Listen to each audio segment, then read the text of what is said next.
So welcome to the New York Information Security Meetup slash the Cyber Guild. It's 1 minute past 5 o'clock on October 22nd. I have the great pleasure to introduce Sarah Gold to the group, and we have an interesting story to tell. What's interesting about this is that Sarah attended one of the physical events a while back. We're trying to figure out exactly to pinpoint the time, but it was about, what, 2 years ago now? Yeah, it was around like March 2018. Yeah, so it's funny that March, when I hear March, I always hear like, yeah, okay, this is where the things, hit, the SHIT hit the fan, at least in 2020. And at a time when you attended the physical event we had in New York, and I think it was probably at Rise, New York City, right? In Flatiron Space, maybe. It was along Lexington Avenue, I thought. Okay, so maybe like one of the other places. And you were not a cybersecurity professional, right? No, not at that point. So I was cyber curious. Yeah, oh, I love that. And if you don't mind, I'll trademark that as well after this call, right after. Fair enough. Yeah. So tell me a bit about kind of what drew you to, how did you find the event? What drew you to attend? What was your impression of it? Because you were totally green to the space when you joined, when you basically came and showed up and viewed some of these presentations. Sure. Yeah. So the career path that I was on at the time was I'd done quite well, but I had fallen into an industry that was not doing well, which is the jewelry industry, and it's still not doing well. So, much love to those who are still trying to make it work. But I was very interested in switching careers and exploring something in tech because I was working heavily with software. Anyhow, I was a 3D technology expert, so doing CAD CAM for various factories. And I started going to meetups, but what really piqued my interest in cybersecurity was there was like some drama to it.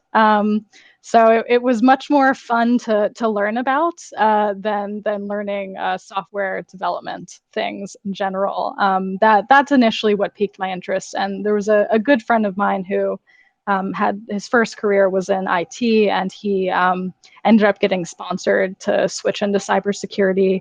And he was recommending that very highly to me, just because he knows my personality, and I enjoy a little bit of drama in my life. So yeah. So it's really interesting. So when you talk to your friend, basically kind of made the move, but they made the move from IT. Yeah. And I'm assuming it was probably more related to like administration or something like that, right? IT admin or something like that part, and then moved to cybersecurity. But you were moving from a very different industry, like the diamond industries.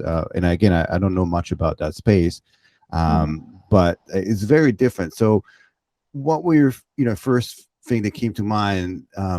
Without knowing anything about the industry, what did you think it's going to be like, and what was your first impression when meeting some of the folks that came to that event? Let's see. What did I think it would be like? I think I was initially, envisioning myself working for an ops team of some sort, and I eventually started considering this idea of being a pen tester and being able to have that flexibility with a remote job, and attending all these hackathons when they were more of an in-person thing.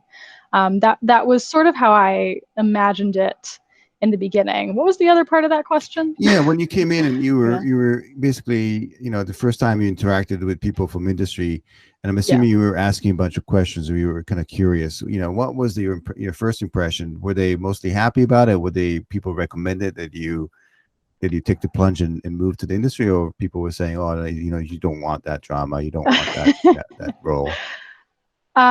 People were generally welcoming, and they were happy that I was interested. The elephant in the room, of course, is that there are not a lot of women in the space, and they were excited to have a little bit more diversity in the cybersecurity space. It was interesting to get opinions about where I should start, because I really underestimated how many different facets there would be to infosec as an industry. So that was immediately overwhelming, and people had very strong opinions about what I should focus on. That's definitely the case, where because the industry as a whole has a lot of silos, right? There's more than just pen testing. They're very, there's basically what the CSSP has about 12 domains, right? And out of those is like subdomains basically for ranging from physical security, networking, compliance, endpoint security, and so on. So there's a lot of different moving parts there. So I think that for you, would that be safe to say that you were kind of lost, at least at the beginning, in terms of what to pick as almost as a discipline within the cybersecurity space? What did you decide to look at, aside from the fact that it was like appealing to you to work remote and so on, what else appealed to you on the pen testing side? Why did you decide to pick that of all the other available options out there? Yeah, I liked the competitive nature of it. I liked that it felt like something that I could do with my friends, and that I ended up doing with my friends a couple of times. There's a couple of really great events that were hosted in Brooklyn that I got hooked into, and they had a evening at a bar that they held where they just set you loose on a CTF that was only available at that bar. And then if you couldn't figure it out that night, you could go back another night. So it was fun. I mean, I guess is the short answer. It was exciting. Yeah, absolutely. So what was it like your first experience of actually doing some of that work? And was there any particular skill set that you came from the other experiences you've had so far, like before getting into it, to help you become a little bit more proficient and in doing some of these these exercises? Do you think that they had some skill set that they acquired throughout the previous career? Yeah, I think the mindset of viewing it as a puzzle and really breaking it up and taking it step by step, and then backtracking and going forward on another route.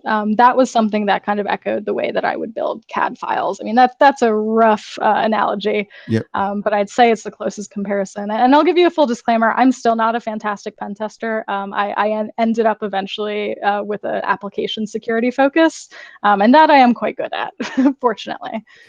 So no, that's great. So, but at least you got the kind of, I'm trying to uncover that journey, right? So because reason being, you're a success story, and by all means, you saw you were in an industry that was appealing to you at the beginning, and then not so much afterwards, and then you decided to make a change, and you picked cybersecurity, which is, in my opinion, a lot of people think it's a great industry to be in, especially now. And you went ahead and grabbed it and made that change, and in a fairly short amount of time too. You maybe can walk us through like that training you took, and then what was it like? Because a lot of time, and what I'm trying to uncover here is that the ups and downs of that process, and there's a lot of people that try to do that and stumble in various different sections of it. So they stumble maybe in getting that insight and knowledge into how to get into the industry, and then they somehow stumble getting over the hurdle of getting the first job, because a lot of times you don't get the job unless you get the have the experience already. So maybe I would love to kind of unwrap that if all possible, that process of yours, and maybe what were the milestones, maybe like first the education piece, getting that knowledge base, and then getting like the interviews, and then getting that first position. And then as you mentioned, you weren't great at pen tester, but now you do application security, and you much happier about that. So I know it's a various different questions in one, but maybe you can kind of walk us through that process. Maybe let's start with the education piece. Sure. and then walk through from there. Yeah, absolutely. So I ended up going to Fullstack Academy for their cyber bootcamp. That was the first time they were running it. And so that was still during the period where I was attending various meetups, software dev and cybersecurity meetups. And so I was already hooked into Fullstack because, of the ladies who code meetups and things like that, when I first got that email about them doing that cybersecurity boot camp. And that it just was a perfect fit. And because it was the founders cohort, they had a lot of full scholarships that they were offering, and I don't really think I would have been able to cut it any other way. So it was very, very lucky. It was right place at the right time. And that was a 4-month program which was very intense. So that was getting those IT foundations that I didn't have, but my friend had. So he was able to really focus on cyber right away. And I just, didn't know anything about Bash to begin with. So those IT foundations, learning how to do some coding with Python and with Bash. And then we went through a pretty intensive red team training. So we did some PWK, pen testing with Kali Linux, and then we did blue team training. So that's defensive for those who don't know, and finish it up with a project that we did in teams. So I ended up not knowing anything about coding or not knowing very much about security to begin with. And in the final project with my partner, I built a half decent Python program that it automated part of the first step of the pen testing process. So it was a reconnaissance tool, basically. Probably not as good as the ones on the market, but you know what? I built it myself. So no, that's super cool. So what was that? What was so intensive about that? Walk me through like this 4 months program, right? What did that process look like? Where do you start? And you mentioned like Bash. Even a lot of people today don't know what Bash is, and why do you even think that you need to have that foundation in order for you to become proficient in, for example, application security? Because I'm assuming that not necessarily today you don't handle Bash that often, right? I mean, or you do maybe on a day-to-day basis, but why do you think that foundation is required? And walk us through like that kind of intensity of getting that knowledge, sucked into you like a 4 months period, which is a very short amount of time. It's a very short amount of time. It is hard to absorb everything because so many of the words are so new. But I think that a big part of the value, if nothing else, is to become familiar with the terms and to have some muscle memory of how to do some of these things. I think some of what I ended up learning that boot camp was not strictly required for what I'm doing now, but I'm really glad that I did all of it. And I know that the net that they were casting was broad to begin with, and things that were useful to me were not useful to some of the other bootcamp grads, and vice versa. So I think that's the short answer. So did you like wake up in the middle of the night and were like, oh my God, I was dreaming about if then statement? I definitely had some if then coding nightmares. I'm pretty sure.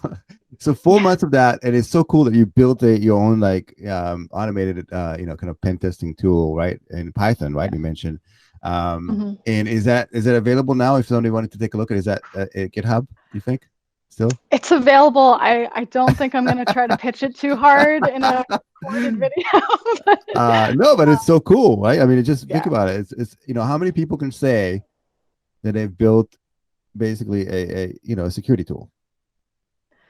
It's true. It is really, really cool that I did it. And in 4 months. And so then you're done, right? And then there's like all the air comes out of this, kind of like the sales, right? Like all of a sudden I was like, okay, now what? Right? And now I've,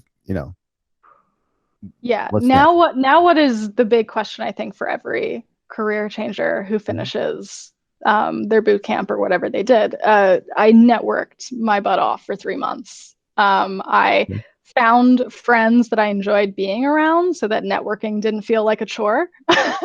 I met new people along the way that I still keep in touch with. The hacker crew in Brooklyn is still doing virtual things, and I love seeing the stuff that they're doing, and still keeping in touch with your meetup as well.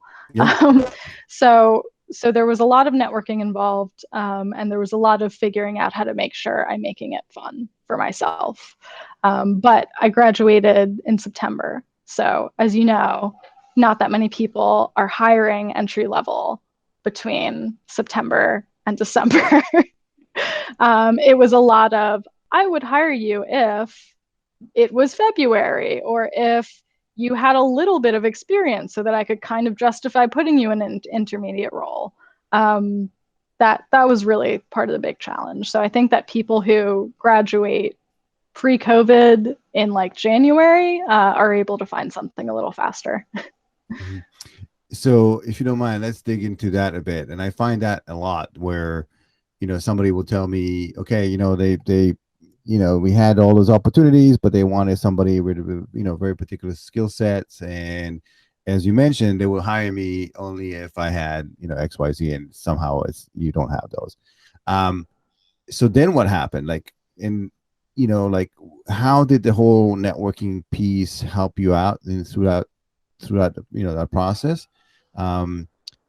Was it difficult to maintain your positive attitude and keep going and keep on getting these rejections? I'm assuming that you've went through a couple of these, right? And thinking, okay, it's not January and it's now September, so what happens then? How did you maintain that level of enthusiasm to after you graduate and keep going? I think I maintained it for about 2 months out of the 3, because I was enjoying being able to learn more, but at my pace and with people that I enjoyed spending time with. And keeping that process going was, it was fun. I felt like I was being responsible. I was very fortunate to have some support from my family to bridge that gap between boot camp and job. And that makes a big difference in your attitude. I don't want to pretend like it doesn't. But yeah, then of course, 2 months later, my confidence crumbled, as it will inevitably for anyone. So then what happened? How did you manage to deal with that? And by the way, thank you very much for like opening up on that, because this is the things that people don't typically talk about, and it's always like, oh, they think you study, you went to a boot academy, and then you like get a job and it's great, but it's not it's not for most people, it's not the case. So then what happened? Like, how did you maintain that kind of a positive attitude, and still, because how long did it take you before you got your first position? It was about 3 months. Okay. Yeah. So I ate a lot of chocolate, and I met up with the other bootcamp grads who had graduated at the same time as me, and we, just put it all out on the table. It was group therapy. So yeah, there was a lot of stress among the lot of us, and us being the founders cohort was a very scary thing to begin with. And did people have this similar experience in terms of like, the jobs, job seeking, or was it, different types of rejection type of, from companies? Very similar experiences among people. There's a couple of people where it took them, I think, up to 6 or 7 months before they were able to land a position, which was very confusing because we knew each other's skill sets. Like, I knew who was super talented, and I felt like they should have been hired earlier, but I don't know. It's hard to explain those things, but you just can't stop. Right. That's part of it. Having people there who understand your frustrations, who will let you trash talk a little bit. And chocolate was how I got through it. Not necessarily in that ratio, right? So, but I have a theory about like the ability to, again, you mentioned some some very talented people that still did not get a job in it, and I think it's just a matter of how you market yourself, right? So a lot of times you don't even get to that point where you have the ability to present your skill set because you're being rejected right at the door. So in that period of the 1 month, the 2 months, and then the 1 month, what happened then? Like, obviously you gained maybe a couple pounds from eating a lot of chocolate and talking, but what else happened through that process? So I was introduced through, let's see, it was a coworker of my dad's. He was mentioning that I had just graduated from the cybersecurity boot camp, and his coworker said, "Oh, my wife works for a cybersecurity company. They should chat." And I thought, sure, I'm doing nonstop networking. Nice to talk to the wife of a person my dad knows. What's another person to talk to, right? What's another person? And then it turns out that they use very interesting terms in these companies. So she was like, head of people. And I was like, I don't know what that is. But yeah, it turns out she was the head of HR for Snyk. And we were just sort of getting to know each other. And it's always interesting to hear about somebody else's journey in cyberspace. But she had a position that she thought that I should apply for. which was something that I had never heard of. And she wanted me to apply for a junior version of it, which did not exist. And I was like, oh, what's the harm? So yeah, hey, if you don't try, you can't succeed, right? So what was the position? And you mentioned that she basically created one for you, right? It said it wasn't a junior position like that. So what was it? If you don't mind sharing, like what was the kind of the position, the job description, and did you feel there was a mismatch of your skill set in that job description, and you applied anyway? So it was for a solutions engineer position, which is the other word people use is sales engineer, but some people are allergic to the word sales, so they changed that. But it was, and I don't think they even included the word sales in the job description for that reason, which I find really hilarious. They really wanted to appeal to technically minded people because that's the bulk of the job. But they still listed all of these people skills, which I did not have. I didn't see any other job descriptions that valued that level of communication skills. And that was something that I do have. So to marry that with the lack of technical job experience felt like a very unique opportunity. Fortunately, we have a very open-minded manager on the SE team for North America. So he was toying with the idea of creating this junior associate position anyhow. Fortunately, he mentioned it to the head of HR, and she was able to have that on her mind when she was talking to me. It was, I mean, I feel like it was another right place at the right time kind of situation, but there's also a lot of that, like, just can't stop trying even when it seems like a long shot. Yeah, absolutely. So walk us through like the kind of like, okay, the first interview, and then did they ask you questions about your kind of lack of past experience and so on? How, what was that like? Were you nervous when Yeah. you first, got into, I'm assuming you really wanted that position, right? And you felt like you were, you weren't the absolute right fit for it, right? So how did you overcome that? I was very nervous, but they kept mentioning like making sure I was a culture fit. And so I started polling all of my like past teachers from the boot camp and being like, what is a culture fit? And how do you make sure that I'm a culture fit? But it turns out what that really means is they want to make sure that you have like decent communication skills and you're a friendly person. And that's what they were fishing for probably the first two meetings. And trying to understand what my resume went, or what my resume meant, and how that was going to be an advantage to them, the skills that I had for my previous job experiences. So it was a lot of fishing in the initial interviews, and then I talked to different people from all different teams. And then third interview was when it was a panel presentation that I had to do to sort of do a sample presentation on the main product and on two of their types of integrations. And there were a lot of words that I did not know that I had to learn for that. So I went back to my one of my bootcamp instructors who knew a little more about AppSec, because we didn't do a whole lot about application security in the program. You can't fit all that in 4 months. But I was able to go back to him, and I asked some questions, and he pointed me to some resources, and I did a sample presentation for one of my friends and for my Fullstack career coach before I did it for the panel.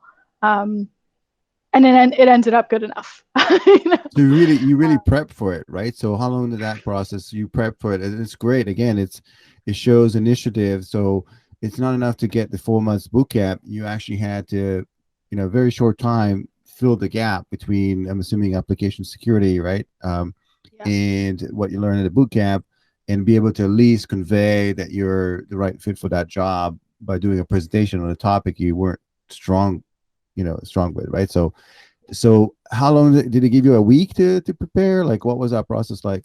They gave me a week, which was maybe about a fourth of the time that they would usually give a job candidate, because they wanted to squeeze it in before the December holidays, which was very flattering and very promising. And therefore, I was up for the 1 week challenge. Yeah. And so you did a presentation. How did you feel it when it all ended? Did you feel that you did great, or you felt like you bombed it? What was the feeling like, after you've done I that? felt like I did mediocre, and I was hoping that that would be enough. I did the best that I could in that time frame. But I got immediate good feedback. Hmm. I think for them it was the fact that it was a much shorter time frame than usual, and I was able to present fairly well. Um, uh, but also just that I have like the public speaking experience, and so that was enough of I was able to prove that far and able to prove that I can learn technology in a very short time frame. And Hmm. I'm still in that learning mindset. That really never ended. Right, right. So you have the um, aptitude. Well, you say public speaking. Were you part of a like a speaking group, or what was it like before when you mentioned you had that experience? yeah, not formally. Okay. Just had a lot of opportunities in my life to do some public speaking about whatever I happened to be in at the time. Did Yeah. you have that on your resume as a skill set? No, I really shouldn't I? I don't know. I'm just throwing it out there. Sometimes, because Yeah. that they wanted some of that. Obviously, they wanted the presentation skills, right, to be able to present. So then they call you up and say, "Hey, Sarah, we'd like to offer you a position," right? What Yeah. was that like, and what was like the first, 60, 90 days look like for you? Well, it was a little unique because my second week on the job, they had a company all hands in Tel Aviv, and I had never been to Israel before, so that was the longest plane ride I had ever been on. And I got to meet all 250 employees at once, and now we're at like almost 400. Hmm. So, so yeah, it was entirely overwhelming. I was at a point where I thought I had a good AppSec foundation, and then all of these developer tools have been thrown into my lap, and I didn't realize that I needed to know really like all of the most commonly used developer tools that you could possibly find are something that we integrate into or we have some sort of relationship with. So I had to learn the full tool set of a developer, even probably beyond what an average developer would need to know. So that was intense, but really good to know. I'm glad that I learned it, and I'm glad that they had somebody. They had mentors that were assigned to each of us, so that we wouldn't, run away crying during the training process. Um, but that was it. It was really the first 3 months of the job were to do really intense training and to somehow find a way to contribute to the company. Meanwhile, with helping with documentation and producing some better resources for education while we were in our own education. So yeah, it took 3 months before I really became useful to them. Wow. And it felt very good to be able to do my first solo customer call and to be able to answer the questions that they were asking and understand the tooling that they were talking about was a very rewarding feeling. Yeah, absolutely. So, and were you nervous again to be in front of a potential? I'm assuming it was a potential client, Yeah. and Yeah. it's like kind of make or break. Sometimes you're a technical person, the technical salesperson has the ability to make or break the transaction. So I don't know if there was Yes. a lot on the line there for you. How did that go? What was that process like? I was very nervous, and I learned early on in the process that there are two extremes to being a solutions engineer, and the one is that you're an extremely technically experienced person and you know all of this in and out and you can answer every question on a whim, and the other extreme is that you are more of a sales minded person and you have a very focused presentation and you don't let them get distracted down any rabbit holes, and you want them to know just enough that they buy into the product. I learned to fall somewhere in between the two, because I don't have enough of that technical experience to be on that far side, but I have enough of that interest that I don't want to give surface level presentations. So, but having the two extremes as mentors was helpful a lot because that gave me the ability to say I don't know the answer to that. but we have a SME who I will bring on to the next call, and they will go more into depth. And I think that's a valid question, and being able to do that was important. Yeah, and what's amazing about this whole story is that it shows that you were, very determined, but it was also a bit of a, timing and circumstance and a bit of luck. So you were at the right time, right place, as you mentioned. And also, it's amazing that you kind of fell into a role that you did not know previously even existed, right? I'm assuming you did not know that, kind of a sales engineer, and again, not use that term, but a solutions engineer, whatever the case may be, even exists as a position. You didn't know what it entails. And I think this is something that, as a takeaway that people should get out of this conversation, that there's a lot of areas within cybersecurity that is a great fit for, a certain skill set, as you mentioned, like the ability to speak in front of the audience and having that kind of balance between tech and sales, which is very important to merge the two. But it's not strictly evidence. It's not strictly evidence to these people that do these boot camps, because they in the boot camps, they don't come over and say, hey, just there's a solutions engineer positions out there that you require XYZ. They don't do that. They just tell you, hey, you just do some pen testing, write some Python scripts and so on, but then they let you figure it out. So that's truly amazing. So today, what's your favorite part of your job? And maybe if you can share with us what's not so great about your job, and we can blip that piece out if you want. Sure. Yes. So my favorite part of my job is when I get on a call and somebody talks about all of these grievances they have about not knowing where to start with getting their developer team to get involved in the security process. And I have actual answers for them. And we plug directly into all of their tools, and they've got a complicated question, and I know where to direct them, and it just all clicks into place. It is such a satisfying feeling to be like a genuinely useful person on a call. And that's not trivial, by the way. That's not trivial to have it, because basically you're adding, what you're talking about is value. Yes. You add value. You add value to the people in that call, right? They come out of that call knowing more than what they, before they joined the call, right? Because they now talk to you. So on the flip side, if there is a flip side, is there anything that necessarily that did not, don't like as much, and is part of your day-to-day operations? Let's see. And I can save you. I know that for a fact, a lot of people don't like, for example, to document all that stuff that they've done in some of these sales calls. That's not I actually don't mind. I don't mind the documenting.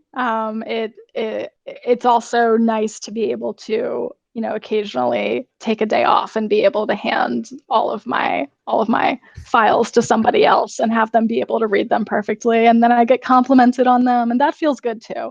I think it's like the common answer is rude customers are the worst. And they happen. And I was very overdue. I think I hadn't had a really rude customer in about 3 weeks. And then I had one this week who just told us that we had a useless platform and that they could do all of the things that we're doing themselves. And I was like, well, I don't think that's true, but like, I respect that you're, you have a good security positioning at your company right now. Like, so that's good, in the fight for a more secure world. It doesn't matter if somebody's rude or not. It just matters that they get the kind of security that they need. And I don't know, maybe we were useless to him. That's okay. But of course that feels yucky. and it's awesome, because I noticed that you're already, you're fairly kind of new in your career, but you're already giving back, right? You're part of a event that's coming up, right? Yes. So maybe you can talk a bit about that. I mean, again, it's not trivial. I like to float all the stuff out, that the fact that you went through some process, but again, some of the things you've done are not completely trivial. So maybe talk to me about how you're giving back to the community already, which is amazing. Well, and what do you define as trivial? Well, trivial is like a lot of people in your role don't necessarily participate in events, don't necessarily give out lectures, they don't give out they don't generate content on their own. They basically, they shy away from public speaking. They do customer meetings and then they're done, and then they're done, right? But you're putting yourself out there. You're part of a larger event, right? Online event now, but maybe you can talk to me about this briefly and then we'll wrap it up. Yeah, absolutely. So yeah, I think one of the most talented SEs on our team, we joke that he's coin operated. And I respect that. He's very good at what he does, but it's true. I'm not coin operated. I do a lot of things just for the sake of interaction and being part of the community. And so what we had done these past 2 days was we had a virtual conference, and that was SneakCon, and that was sponsored by Snyk and everything. So we had a lot of really thorough demonstrations that we did. There was a lot that went into organizing that, which ended up quite successful. So that just finished today, and we got pretty good feedback on it. There was something that I was about to quote, but then I realized it might be controversial, so I'll skip over that. But they said they hope that SneakCon will be the new insert other conference there. So it was great. It was really good for people to not have to interact directly with a sales rep and just be able to attend and get a lot of information about the DevSecOps world and what their options are, and then also get that wealth of product-specific information as well. So that was very good. I keep in touch with the bootcamp that I graduated from. They have some really great stuff that they're doing all of the time. So my career coach, Jackie, is organizing a lot of those things, and she has people from all different companies that will come and speak to the current students and the alumni.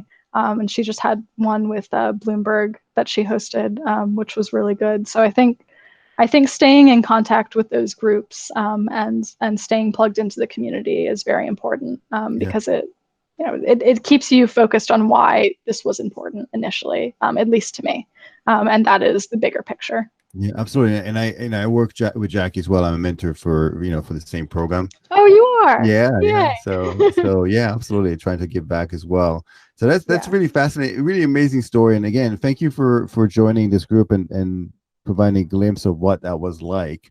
Not easy, but again, I think it's congratulations. You're obviously doing well, and it's a really great story and again, I think we definitely need more women in cybersecurity. So where do if somebody wants to kind of like, again, talk shop or reach out to you, where can they find you? What's the easiest way for you to be reached? Yeah. Well, first I want to make sure I say, like, thank you for asking. I like talking about these things, and it feels nice to be able to share useful information with people. I appreciate everything you do, David. As far as reaching out to me, I'm on LinkedIn, so I think the URL is like linkedin.com/in/Sarah K. Gold. And then I'm also on Twitter, so that's Goldleaf with a 0, so G0LD LEAFF. I can spell. Yeah, that's right. So of course it's a play on my last name. No, that's great.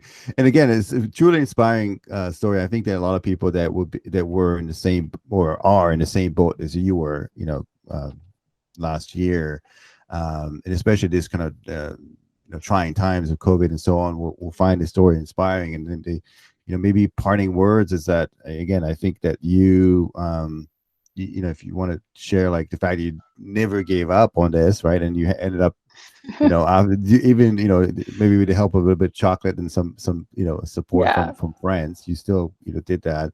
What else can you like provide some insight to somebody who's in the same boat like this today, were you like last year?